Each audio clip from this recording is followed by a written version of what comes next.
Already 420 के आसपास bottom बना लिया है।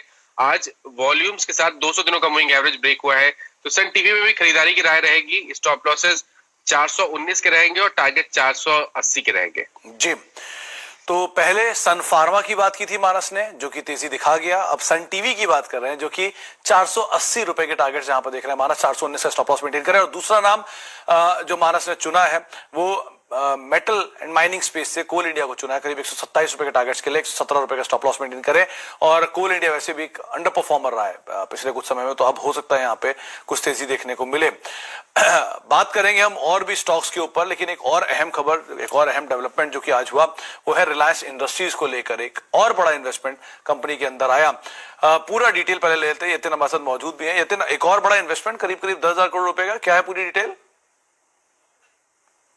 फिर से एक बार हमने रिलायंस इंडस्ट्रीज की सब्सिडरी रिलायंस रिटेल वेंचर्स में विदेशी निवेश आते हुए देखा। ये वैल्यूएबल जो फॉरेन इन्वेस्टमेंट आ रही है, इसमें आज PIF यानी पब्लिक इन्वेस्टमेंट फंड का नाम भी जुड़ा। ये दिग्गज सॉवरेन वेल्थ फंड है मिडिल ईस्ट का, जिसने लगभग 9,555 करोड़ रुपए का निवेश रिलायंस रिटेल वेंचर्स में किया है, लगभग 2.04% हिस्सेदारी के लिए। और अब तक हमने ये देखा है कि रिलायंस रिटेल में 10% से थोड़ा ऊपर का स्टेक सेल हो चुका है, जिसके अंदर कंपनी ने लगभग 47,000 करोड़ रुपए का निवेश अट्रैक्ट किया है विदेशी निवेशकों से, खास करके यूएस प्राइवेट इक्विटी इन्वेस्टर्स और मिडिल ईस्ट के दिग्गज जो सॉवरेन वेल्थ फंड्स हैं वहां से। अगर आप आज के ट्रांजैक्शन की स्पेसिफिकली बात करें रिलायंस रिटेल वेंचर्स में, जो PIF का निवेश है लगभग 9,500 करोड़ रुपए का, उसकी जो इक्विटी वैल्यू है वो 4.5 लाख करोड़ के ऊपर है। तो वैल्यूएशन के लिहाज से भी काफी स्ट्रेटेजिक इन्वेस्टमेंट माना जा रहा है। और अगर आप रिलायंस इंडस्ट्रीज के शेयर होल्डर हो तो एक्सपर्ट्स का मानना ये है कि काफी अच्छी वैल्यू अनलॉकिंग ये चैलेंजिंग टाइम्स में हमने रिलायंस रिटेल वेंचर्स में आते हुए देखी है। इसके पहले हमने रिलायंस जियो के अंदर वैल्यू अनलॉकिंग होते हुए देखी थी, और वहां एक इंपॉर्टेंट स्टेप ये था कि व्हाट्सएप, फेसबुक, रिलायंस जियो और रिलायंस रिटेल एक कॉमन प्लेटफॉर्म बनाएंगे, जहां छोटे व्यापारी से लेके कस्टमर्स, खास करके टियर 2-3 सिटीज के जो कस्टमर्स हैं, उनको एक प्लेटफॉर्म दिया जाए जहां से वो कॉमर्स की एक्टिविटीज को आगे बढ़ता हुआ देखें, जिससे कस्टमर का भी फायदा हो और छोटे किराना व्यापारी का भी फायदा हो। तो ओवरऑल बेसिस पे काफी स्ट्रेटेजिक इन्वेस्टमेंट रिलायंस रिटेल में आते हुए हमने देखी। मानस, आज मेजर कंट्रीब्यूटर बाजार की तेजी में रिलायंस था, एक खबर भी आ गई। अब आप कैसे देख रहे हैं इसके चार्ट्स को? क्या टारगेट है मीडियम टर्म में या फिर लॉन्ग टर्म में? देखिए, कल भी मैंने मेंशन किया था कि यहाँ पर अब बुलिश पैटर्न बना है और उसके बाद एक मीनिंगफुल बाउंस बैक देखने को मिलेगा। और मैं समझता हूँ कि आज के पैटर्न के बाद आप अभी भी करंट लेवल्स पे भी रिलायंस में खरीदारी कर सकते हैं। अगर हमें एक स्टॉप लॉस रखना होगा तो वो करीब 1899 रुपए का होगा। और टारगेट अब मैं थोड़ा रिवाइज करूंगा, मैंने शायद कल 2000 के टारगेट दिए थे, अब टारगेट रहेंगे 2050 के। ओके, तो 2050 के टारगेट्स आप रखें, 1899 या 1900 के आसपास एक स्टॉप लॉस मेंटेन करके आप तेजी की तरफ रुख कर सकते हैं। महाराज, दो बैंक्स देखिए, HDFC बैंक और SBI, क्वालिटी को लेकर तो कोई इशू है नहीं इनमें, लेकिन शेयर अंडर परफॉर्मेंस था, स्पेशली SBI में। आपने बात भी की कि ये 204 पार करेगा या 205 पार करेगा तो ब्रेकआउट आएगा। अच्छी तेजी बनी इसमें। अब आपके लिए नेक्स्ट टारगेट्स आप क्या देख रहे हैं, और HDFC बैंक क्या किया जाए यहाँ पर भी? देखिए, HDFC बैंक में तो कोई प्रॉब्लम नहीं है। ऑलरेडी हमने 2 दिन पहले ब्रेकआउट देखा और पैटर्न को देख के लगता है कि अभी भी स्टॉक को 1240 के स्टॉप लॉस से खरीदना चाहिए। 1320 से लेकर 1340 तक के टारगेट्स पॉसिबल है। SBI के लिए सबसे इंटरेस्टिंग बात यह है कि मेरे ख्याल से मार्च के बाद फर्स्ट टाइम ऐसा हुआ है कि स्टॉक ने अपना 200 डे मूविंग एवरेज ब्रेक किया है और उसके ऊपर सस्टेन हुआ है, उसके ऊपर ही क्लोजिंग दी है। तो मेरे लिए तो ये एक बहुत ही क्लियर ब्रेकआउट है। स्टेट बैंक ऑफ इंडिया को आप अभी भी आप खरीदारी कर सकते हैं। 205 रुपए का स्टॉप लॉस रखें और कम से कम 240 के टारगेट सेट करें। जी, तो आप 240 रुपए तक की चाल देख सकते हैं और एक काफी बुलिश टारगेट मानस आपको दे रहे हैं। वैसे भी 218 220 तो ये शेयर पहुंच ही गया है। आप 240 रुपए के टारगेट यहाँ पे देख सकते हैं। 205 का एक स्टॉप लॉस मेंटेन कर सकते हैं। अच्छा, कुछ और नाम देखिए। एक नाम है बजाज फाइनेंस का। यहाँ पर भी अच्छी बाइंग आई। पिछले हफ्ते भी या पहले भी आपसे बात हुई थी, तब भी आपने कहा था कि बजाज फाइनेंस में अब बहुत ज्यादा डाउनसाइड तो नहीं दिख रहा, पुल बैक आएगा और तेजी देखने को मिल सकती है। आज तेजी आई भी, डे हाई पर पहुंच गया। क्या किया जाए? देखिए, मेरे ख्याल से ट्यूसडे को बात हुई थी जब इसने ट्रायंगुलर पैटर्न का ब्रेकआउट दिया था बजाज फाइनेंस ने, और मैं समझता हूँ कि पिछले 2 दिनों में एक बड़ी रैली देखने को मिली है। तो अब आपको खरीदारी नहीं करनी है। आपके पास जो भी है आप उसको होल्ड कर सकते हैं। खरीदारी करनी है डिक्लाइन पे करनी है। जब स्टॉक 3650 के आसपास आए तो वहां खरीदारी करें। 3550 के स्टॉप लॉस रखे और उस केस में टारगेट 3850 के रहेंगे। तो 3850 तक की चाल, यानी कि यहां से रफली 125 अंकों का एक और तेजी का जो रुख है वो बनता हुआ दिखाई पड़ सकता है। अभी आप बात करते हैं मानस मेटल स्पेस की, आज हिंडाल्को आउट परफॉर्मर रहा। आपने पहले हिंडाल्को में वैसे भी खरीदारी की राय सुझाई थी और तेजी वैसे भी बनी हुई है इसमें। क्या मेटल स्पेस में हिंडाल्को और टाटा स्टील के अलावा भी कोई शेयर आपको पसंद आता है? शायद ही कोई ऐसा स्टॉक होगा मेटल में सुमित जी जो पसंद नहीं आता है। तो मैं तो बहुत बुलिश हूँ मेटल पे। आज के पैटर्न को देख के तो लगता है कि शायद आउट परफॉर्मेंस फिर से देखने को मिलेगा मेटल में। तो अगर आप हिंडाल्को की बात करिए तो हिंडाल्को में तो एक फ्रेश ब्रेकआउट देखने को मिला है, तो यहाँ खरीदारी करें। 182 का स्टॉप लॉस रखे, 200 के टारगेट रहेंगे। टाटा स्टील में भी ब्रेकआउट देखने को मिला है और यहाँ पर भी मेरी खरीदारी की राय रहेगी। 409 रुपए का स्टॉप लॉस रखे, 455 के टारगेट सेट करें। इसके अलावा मानस 2-3 एफएनडो के शेयर देखिए। पहला नाम है एसआरएफ, नंबर्स आए, रोबस्ट परफॉर्मेंस और उसके बाद स्टॉक में खरीदारी देखने को मिली, 8-10% का उछाल रहा। दूसरा नाम है पीवीआर, नंबर्स आए, नंबर से ज्यादा इंटरेस्टिंग रही कमेंट्री और उसके बाद स्टॉक ने परफॉर्मेंस दी। इन दोनों में क्या किया जाए? देखिए एसआरएफ में तो आप लेट हो गए हैं। अब मैं नहीं समझता कि आपको करंट लेवल्स पे इतने बड़े लेवल पे जाके खरीदारी करनी है। थोड़ा इंतजार कर लीजिए, ट्रेंड बुलिश है और अभी भी मैं समझता हूँ कि 5150 तक के टारगेट्स पॉसिबल है एसआरएफ में।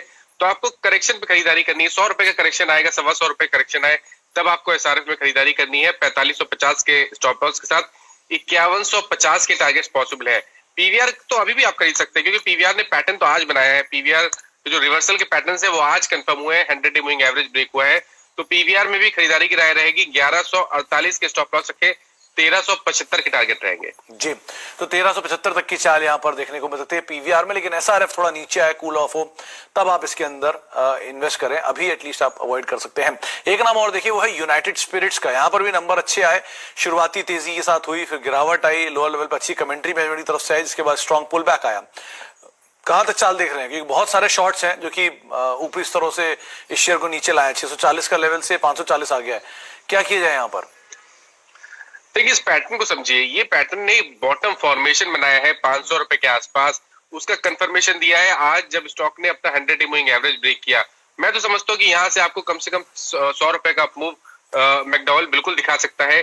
आप करंट लेवल्स पे खरीदारी करिए, 515 का स्टॉप लॉस रखिए और अगर ट्रेडिंग का व्यू है 1 से 2 दिनों का तो 565 के टारगेट रहेंगे। लेकिन अगर पोजिशनल आपको व्यू चाहिए तो मैं तो समझता हूँ कि 600-625 के लेवल भी आने वाले समय में देखने को मिल सकते हैं। तो 565 ट्रेडिंग का व्यू और 600 प्लस 625 के आसपास के टारगेट्स मानस देख रहे हैं पोजीशनल बेसिस पे यूनाइटेड स्पिरिट्स में।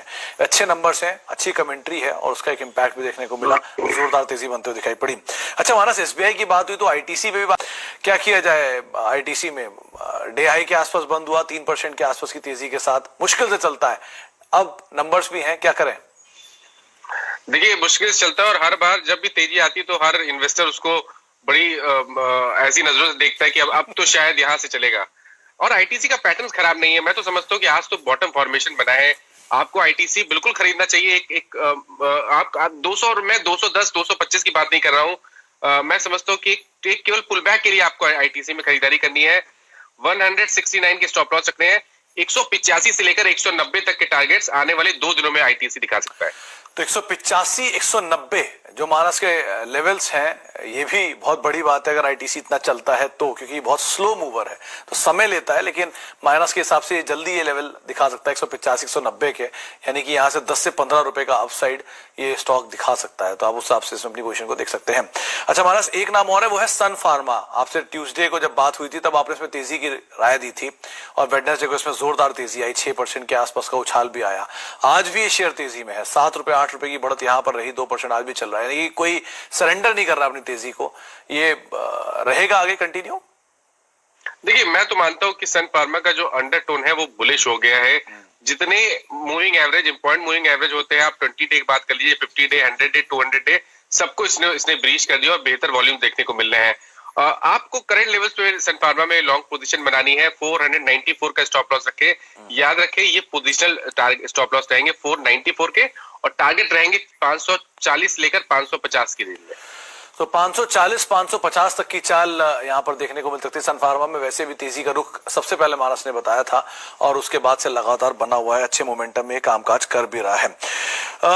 एक ब्रेक का वक्त है, लेकिन ब्रेक पे जाने से पहले जो बाजार पे बातचीत हुई, जो रणनीति अब तक डिस्कस हुई, वो आपको बताते हैं। निफ्टी को लेकर अंडरटोन मानस पॉजिटिव है, उनको लगता है कि बाजार में स्पेशली निफ्टी बैंक दोनों में ही तेजी का रुख रहेगा। अब जो नए टारगेट है वो 12,350 के हैं और निफ्टी बैंक के लिए 27,000 का टारगेट है। स्टॉप लॉसेस आपकी स्क्रीन पर है 11,990 और 25,900, जिनको आप फॉलो कर सकते हैं। मानस के लिए कोल इंडिया एक प्रिफर्ड पिक है, 127 रुपए के टारगेट के लिए आप खरीदारी करें। सन टीवी दूसरा नाम है, 480 रुपए के टारगेट के लिए खरीदारी करें, 419 का एक स्टॉप लॉस मेंटेन कर सकते हैं। इसके अलावा एसबीआई आगे भी तेजी का रुख रहेगा, 240 रुपए के टारगेट के लिए खरीदारी करें। हिंडाल्को 200 रुपए के टारगेट के लिए आप खरीदारी कर सकते हैं। 1375 रुपए की चाल देख सकते हैं आप पीवीआर में, 1148 का एक स्टॉप लॉस मेंटेन कर सकते हैं। इसके अलावा आईटीसी को लेकर बात हुई, जहां पे 185-190 तक की चाल देखने को मिल सकती है। सन फार्मा नियर टर्म 565 और मीडियम टू लॉन्ग टर्म 625 से 40 तक की चाल दिखाएगा। और इसके यूनाइटेड स्पिरिट्स माफ कीजिएगा, और सन फार्मा 540 रुपए के टारगेट के लिए आप खरीदारी कर सकते हैं। यहां पर भी जो तेजी का रुख है वो आगे बना रह सकता है। एक ब्रेक का वक्त है, ब्रेक के बाद लौटेंगे और कुछ और शेयर है उस पर हम चर्चा करेंगे मानस से। छोटे ब्रेक के बाद।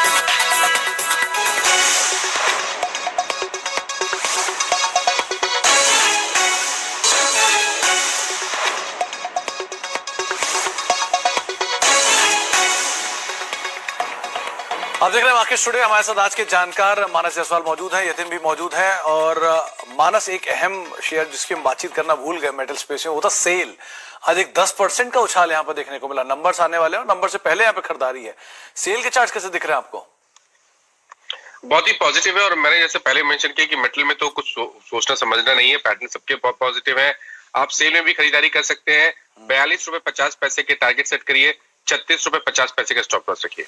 3650 का एक स्टॉप लॉस यहाँ पर मेंटेन कर सकते हैं। अच्छा, दो कंपनी एक ही ग्रुप की हैं, वो है गोदरेज कंज्यूमर और गोदरेज प्रॉपर्टीज। गोदरेज प्रॉपर्टी के पहले नंबर के बाद से बिकवाली शुरू हुई है और गोदरेज कंज्यूमर के अब जो नंबर आए उसके बाद से बिकवाली शुरू हुई है।